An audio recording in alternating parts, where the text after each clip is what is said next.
A seguito degli scontri che ci sono stati all'interno della moschea Al-Aqsa di Gerusalemme, è stata pubblicata una live da parte di Alessandro Di Battista insieme a Moni Ovadia dal titolo "Che cosa sta succedendo in Palestina?". Io penso che questa live sia molto interessante perché la possiamo utilizzare come esempio per capire quali siano i presupposti della cosiddetta causa filo-palestinese. Voglio mettere a fuoco alcuni punti insieme a voi. Il primo è un errore teologico gravissimo che viene fatto spesso dai filo-palestinesi. Direi poi due parole sulla reinterpretazione che dà Moni Ovadia di questi scontri, ma la cosa più importante in assoluto è mettere a fuoco la logica della causa palestinese e la semantica della causa palestinese. La logica e la semantica insieme creano dei contenuti e creano delle idee che non per forza devono essere condivise da tutti, ma io voglio fare un passo indietro, voglio partire dal presupposto che si possa instaurare un dialogo con le persone filo-palestinesi, un dialogo costruttivo, e quindi per fare un passo indietro, ma anche per mettere in pratica il consiglio che mi è stato dato da parte dell'osservatorio sull'antisemitismo che avevo contattato apposta due settimane fa, ho preparato una lista di domande da fare ai filo-palestinesi. Sono domande molto semplici, molto basiche, mi aspetto ovviamente delle risposte chiare e nette per costruire insieme quindi questo presupposto e riuscire appunto a parlarsi per quanto riguarda questa causa. Iniziamo dall'errore teologico gravissimo. Nella live viene detto che gli arabi non possono essere antisemiti perché anche gli arabi sono semiti. Questa cosa viene ripetuta spesso dai filo-palestinesi ed è completamente sbagliata. Non c'è nessun dubbio che esista una categoria di popoli semiti e gli arabi sono fra questi, e non c'è nessun dubbio che esista una categoria di lingue semitiche e la lingua araba anche sia fra queste, ma purtroppo noi sappiamo che l'Islam è fortemente antisemita, noi sappiamo che l'Islam è una forma di antisemitismo. Per chi fosse nuovo sul canale o vedesse solo questo video, c'è una playlist dedicata apposta soltanto alla visione degli ebrei, e al fondo di quella playlist si comprende benissimo che assolutamente l'Islam è fortemente antisemita. Il Corano è la parola diretta di Allah e ad esempio vi ricordo che non esiste nessun libro religioso al mondo dove esista un Dio che definisce gli ebrei porci, scimmie e maiali. Oltre al Corano esiste anche l'esempio diretto di Maometto composto dalla Sunna, dove ci sono gli hadith che sono i detti e i fatti del fondatore dell'Islam, del profeta Maometto. Il più grave in assoluto, e l'avevamo già visto, è quello che parla dell'albero magico degli ebrei, e per rimenzionare questo hadith ho trovato casualmente una fotografia molto interessante che si intitola The Last Jew in Vinnica o Vinnytsia, una località in Ucraina che non so come si legga. Lo scatto è stato fatto durante l'Olocausto degli ebrei e praticamente si vede l'ultimo ebreo prima che venga ucciso e venga gettato in una fossa comune che ha davanti. Questa fotografia io penso che sia la fotografia perfetta per ripetere l'hadith di Maometto. Arriverà la grande ora finale dell'Islam, come se fosse la grande vittoria finale dell'Islam, quando tutti gli ebrei saranno stati uccisi, ma ci sarà ancora un ebreo in vita e in quel momento anche le rocce e anche gli alberi parleranno e chiameranno i musulmani e diranno: «Ehi musulmano, servo di Allah, c'è un ebreo dietro di me, vieni e uccidilo». Non esiste al mondo un libro religioso che dica queste cose tranne i libri dell'Islam, il Corano e la Sunna, e non esiste in questo momento in Italia in commercio un libro che venga scritto, pubblicato, venduto e letto che dica una cosa del genere sugli ebrei. Per potermi permettere questa affermazione ho fatto una ricerca su alcuni gruppi neonazisti presenti sia in Germania che in Austria. Nei programmi di questi gruppi neonazisti non c'è la morte degli ebrei. Queste persone non chiedono l'uccisione degli ebrei, come invece chiede l'Islam, sia Maometto che Allah, ma chiedono una separazione fisica sulla base di un ragionamento un po' contraddittorio. Non mi aspettavo di trovare intelligenza nei gruppi neonazisti, però nel dubbio ho controllato. Loro chiedono che la città venga separata, che gli ebrei non ci siano in quel quartiere oppure in quella determinata città. tutto lì. Quindi l'Islam è peggio al momento dei gruppi neonazisti, senza contare che io posso anche leggere un libro di Hitler dove ci sono delle sue interviste e sicuramente ci sono delle affermazioni antisemite, ma io leggerò quel libro per conoscere la storia, non perché considero Hitler Dio, ad esempio, al quale devo ovviamente dare delle risposte. Il mio comportamento deve essere in linea quindi con quello che mi dice Dio. Quindi l'Islam è peggio del neonazismo e del nazismo stesso. Per quanto riguarda gli scontri alla moschea Al-Aqsa, Moni Ovadia propone una reinterpretazione dei fatti che io non capisco come possa stare in piedi. Lui sostiene questo: Netanyahu ha rinunciato ad una riforma della giustizia.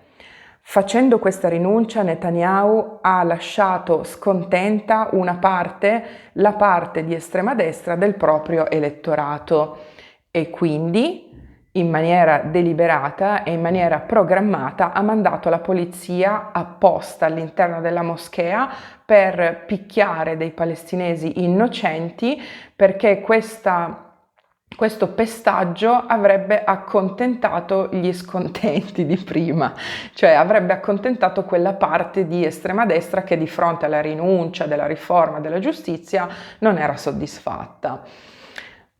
Dunque, è un'affermazione che non sta minimamente in piedi, nel senso che questi scontri alla moschea Al-Aqsa succedono tutti gli anni. Su Google trovate tracce di questa mia affermazione quanto volete, avvengono sempre, a prescindere che al governo ci sia una persona di estrema destra o di estrema sinistra o centro o buddista.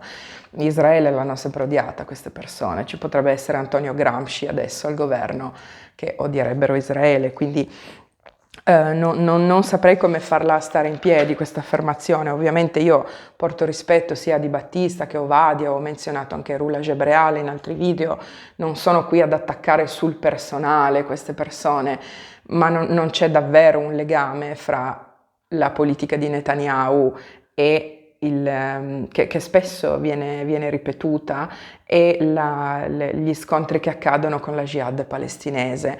Anzi, se un legame c'è, è proprio il contrario. Se l'estrema destra ha dei momenti di successo, è proprio perché l'estrema destra fa leva su delle frustrazioni che nascono nella popolazione israeliana a causa della jihad palestinese. In altre parole, è l'Islam che fa crescere l'estrema destra. Io poi, ecco, su Netanyahu volevo dire una cosa, perché spesso ho detto delle cose, eccetera. Io non sono una persona esperta di politica interna di Israele, ho provato ad approfondire la figura di Netanyahu per capire chissà cosa dice e non ho trovato nessun motivo per continuare a vedere queste interviste. Cioè, è una persona che a me non sembra brillante, non dice niente di interessante. Ho fatto una fatica atroce a finire un video di 1 ora e mezza dove forse parla di una sua biografia, gli fanno delle domande, ma è tutto molto banale. E di fronte alle cose banali io ovviamente, come anche voi, mi annoio, quindi perché dovrei continuare ad approfondire Netanyahu? Così come non sono un'esperta della storia del Kashmir, però il Kashmir ha avuto una fase di jihad spaventosa che io sto approfondendo, anche perché purtroppo in Occidente non ne parla mai nessuno, e a mio avviso, spero di non sembrare arrogante in questo, io non credo ci sia bisogno di conoscere tutta la politica interna di Israele o tutta la politica interna del Kashmir, perché quando l'Islam si mette in moto ci sono degli ingranaggi che sono chiari e lì inizia poi la jihad.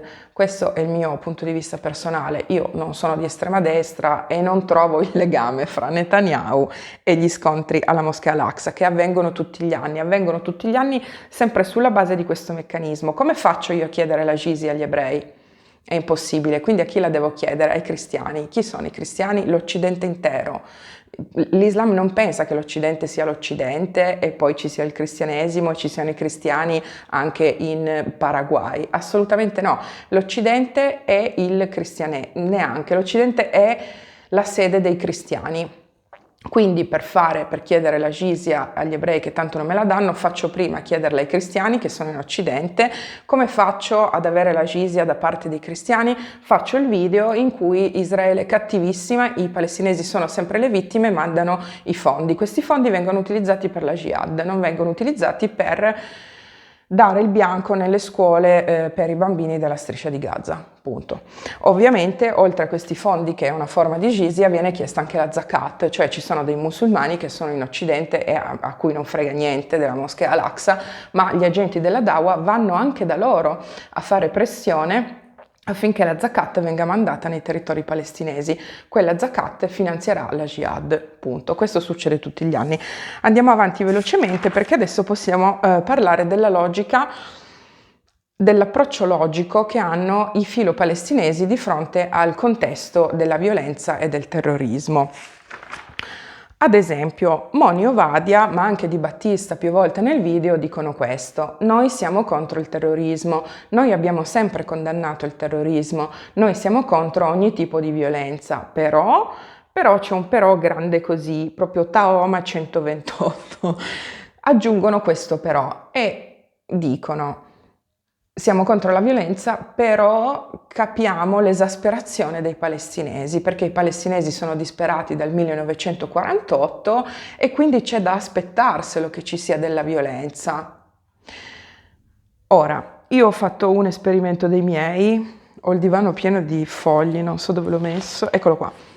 Allora, io ho fatto un esperimento su me stessa.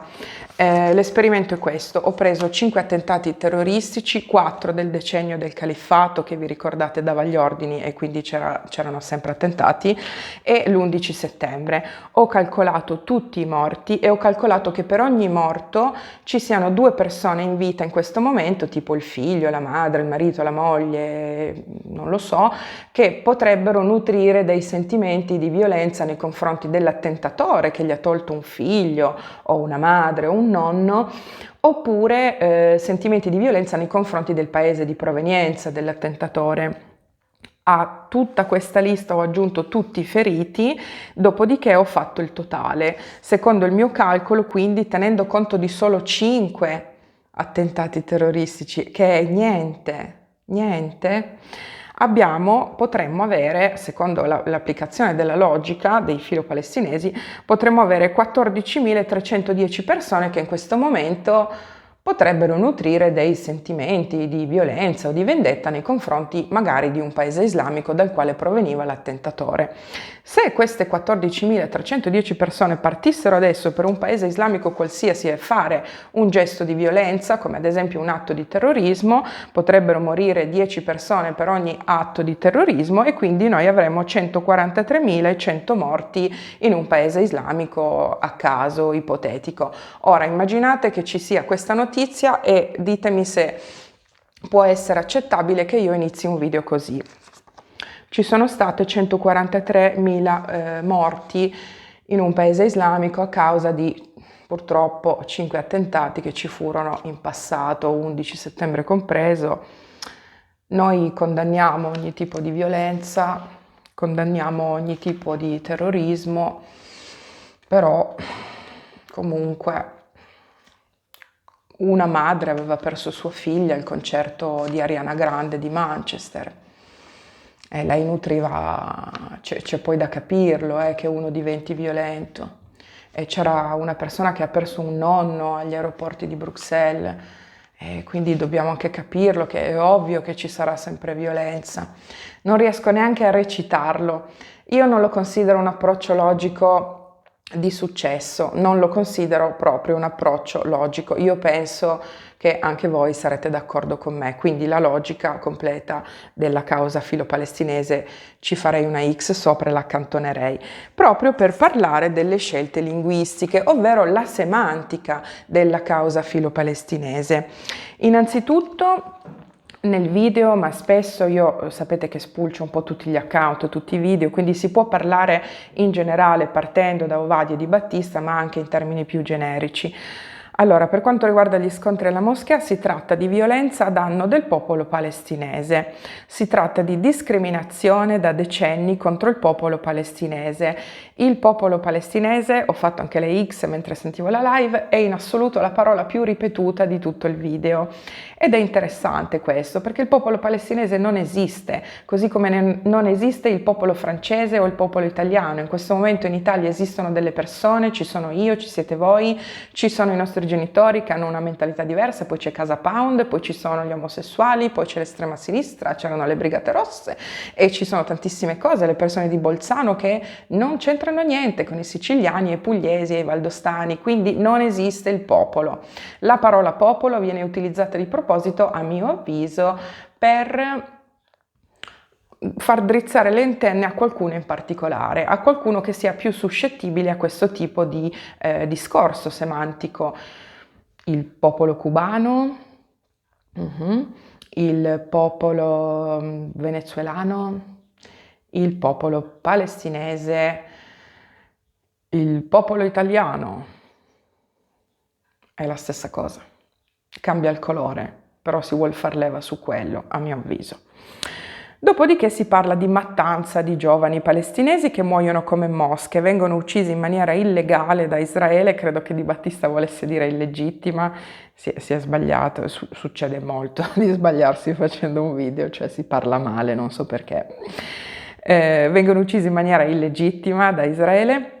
Si tratta di provocazioni enormi come questa accaduta alla moschea Al-Aqsa e poi si menzionano i territori occupati, cioè esistono dei territori occupati dove ci sono delle forze di occupazione militare israeliana che non dovrebbero stare lì. Tutto questo risulta poi in scene come quella della moschea Al-Aqsa che ricordano le scene avvenute alla scuola Diaz del G8 di Genova e le scene di una macelleria messicana. A un certo punto Di Battista fa poi un po' di confusione fra i razzi che sono stati lanciati, dice delle cose gravine, nel senso che dice dalla striscia dal Libano sono arrivati dei razzi su Israele e Israele li ha usati come scusa per bombardare Gaza. Israele non ha bombardato Gaza, quindi c'è proprio un errore a livello di cosa è successo e cosa no. Israele sicuramente ha mirato dei depositi di armi, che è una cosa che fa molto spesso, mira proprio laser chirurgica, mira questi depositi di armi oppure le rampe di lancio dei razzi Qassam, che sono i razzi di Hamas. E basta, non ha bombardato Gaza, non ha fatto civili feriti e neanche vittime, mentre nel frattempo la Jihad palestinese ha ucciso Alessandro Parini. Che spavento, ha ucciso Alessandro Parini e ha ucciso le 2 ragazzine britanniche e la madre è morta dopo, quindi saremmo già a 4 morti proprio. Israele non ha bombardato nessuno. Comunque andiamo avanti. All'altezza della menzione appunto dell'attentato dove muore purtroppo anche Alessandro Parini, viene detto questo: la violenza è sempre condannabile, però, c'è di nuovo un però enorme, bisogna guardare le radici di questa violenza. Le radici sono l'occupazione da parte di Israele della Palestina, il popolo palestinese che riceve 1000 vessazioni dal 1948, il popolo palestinese non vede via d'uscita. Questo è stato un pestaggio selvaggio alla moschea perché le forze israeliane sono forze di polizia addestrate al cinico sadismo. Si tratta di violenza su gente inerme e ammanettata proveniente da una cultura di odio. La causa di tutto questo, soprattutto secondo Vadia, è una sorta di patologia che lui imputa ad Israele, dicendo che Israele ha questa patologia perché non vuole riconoscere il popolo palestinese. I palestinesi sono le vere vittime di questo, ma anche gli israeliani la pagheranno cara, soprattutto gli errori di Netanyahu, perché in questo momento Netanyahu, secondo loro, sta proprio facendo delle politiche apposta, poi viene anche detto per distrarsi, per far distrarre le persone dal fatto che se lui viene mandato a processo probabilmente ha finito la propria carriera di politico e viene incarcerato. Ok. Andiamo avanti. Poi altre parole molto importanti che vengono usate sono apartheid. Israele è uno stato di apartheid contro i palestinesi, il popolo palestinese succube di Israele e a un certo punto Di Battista menziona la striscia di Gaza e dice che nella striscia di Gaza i bambini sono senza cure, sono senza cibo, pensano al suicidio, vogliono suicidarsi e sono depressi, hanno proprio la depressione dei bambini e questi bambini non possono scappare sotto i rifugi neanche quando piovono i missili che lancia Israele sulla striscia. Ok, altre parole molto interessanti sono appunto occupazione, colonizzazione, segregazione, espropriazione, brutalità, stillicidio interminabile e le ho dette più o meno tutte. Allora, un appunto personale, nel senso che potete anche non essere d'accordo con me. I filo-palestinesi, quando propongono delle fonti per argomentare la propria posizione, menzionano 3 fonti: Amnesty International, Save the Children e l'ONU. Ognuno faccia come crede, la vita è fatta di scelte. Io personalmente ho scelto di non affidarmi a queste 3 fonti per quanto riguarda Israele e palestinesi. Ognuno poi può fare come vuole. Io personalmente, quando sento menzionare Amnesty International, non tengo conto di quello che dice Amnesty, l'ONU e Save the Children per quanto riguarda questa faccenda. Allora, possiamo quindi riassumere che il presupposto della causa palestinese è praticamente questo: è esistito uno Stato che si chiamava Palestina. Questa nazione, cioè la Palestina, è stata invasa da Israele ed è stata occupata quindi dagli israeliani. Ed è anche molto strano perché proprio gli ebrei che sono sopravvissuti all'Olocausto adesso stanno rifacendo una sorta di olocausto, di genocidio dei palestinesi, proprio loro che invece dovrebbero ricordarsi appunto queste pagine drammatiche della storia. Sono state le vittime dell'Olocausto, ma adesso diventano i responsabili in maniera strana, in maniera inspiegabile, i responsabili dell'Olocausto dei palestinesi. Da questo momento in poi questo presupposto della causa palestinese continua su questa base, quindi Israele nasce già cattivissima e i palestinesi nascono come popolo occupato in una nazione che quindi è stata invasa e occupata. Da questo momento in poi Israele continuerà ad essere sempre più cattiva contro i palestinesi, non vuole riconoscere la loro identità, li discrimina. Israele è uno stato di apartheid, è nazista, è razzista. Questo più o meno è il presupposto